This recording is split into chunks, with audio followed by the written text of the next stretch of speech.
technology is helping a lot of people really speed up their lives, but could it also be the downfall of love?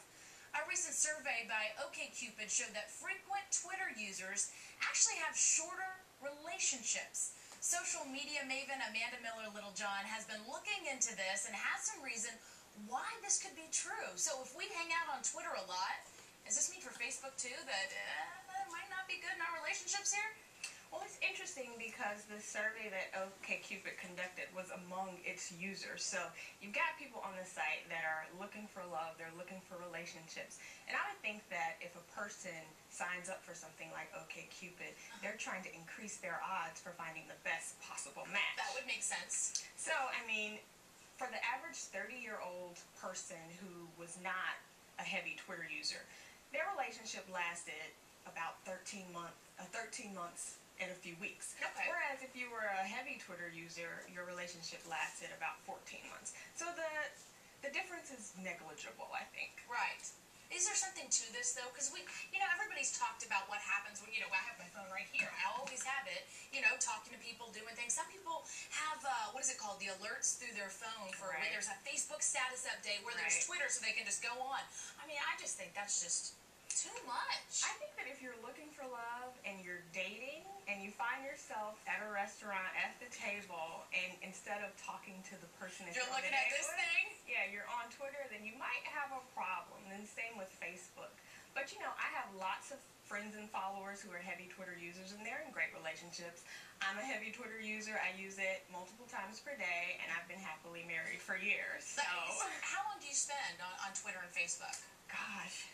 Every day? There it comes. Well, it depends. It depends because I'm a little different because I use it personally, but I also use it for my clients. So I guess personally, I would spend maybe in total an hour and a half if you add it all the way up. That's not bad. It's not bad, but I think that people who are heavy social media users, heavy Twitter users, they have kind of a different mindset. They're multitasking, they're looking at their tweets, they're checking their emails, they like to be in the know, they like to know what's going on. So if you're kind of wired that way, you shouldn't have a problem with it.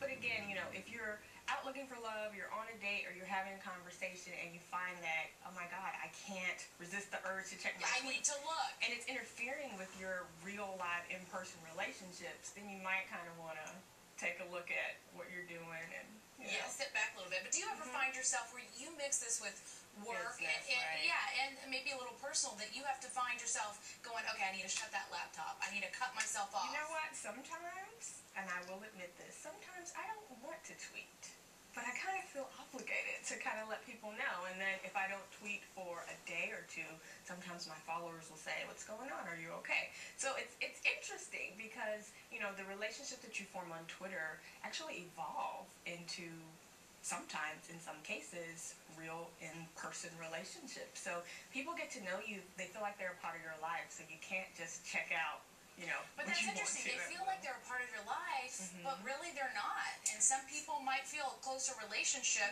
and you might think, no, that was just That's business. true. But sometimes a heavy Twitter use can lead to great relationships. It can lead to friendships. It can lead to business partnerships. I mean, where else can you reach out to a network of millions of people who are around the country and around the world and ask questions and get feedback and get great expertise? I mean, it's amazing.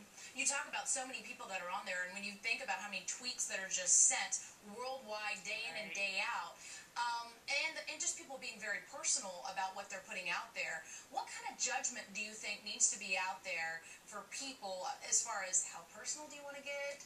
Especially with you, and I think a lot of people might mix because they don't want to have double accounts. Like if they use it for work and if they use it for play, maybe they merge them.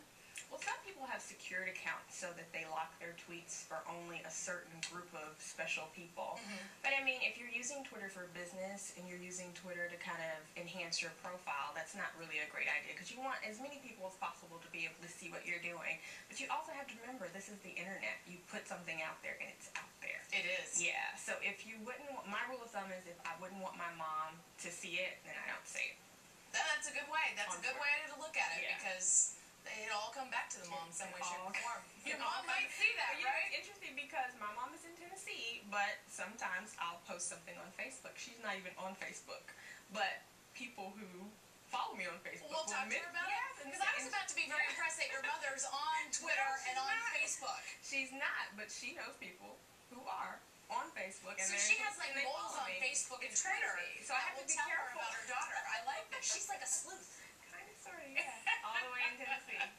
For someone that wants to get started on Twitter, what is your best recommendation out there? Because it's a little overwhelming. It is overwhelming, but I think that you should just be authentic, be yourself, and share your true story, because you want to attract people on Twitter that are going to be attracted to who you really are. Now, especially if you're dating and you're using it to meet people, you don't want to be a letdown when you get to them in person. So share who you really are, be authentic, don't fake it, but be helpful, be a resource, and be available to answer questions.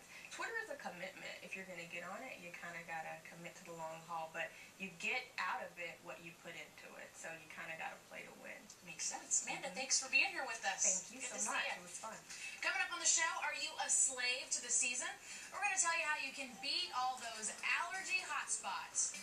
And if you want more of us, follow us on Twitter. Speaking of Twitter, we're Let's Talk Live DC. Right back.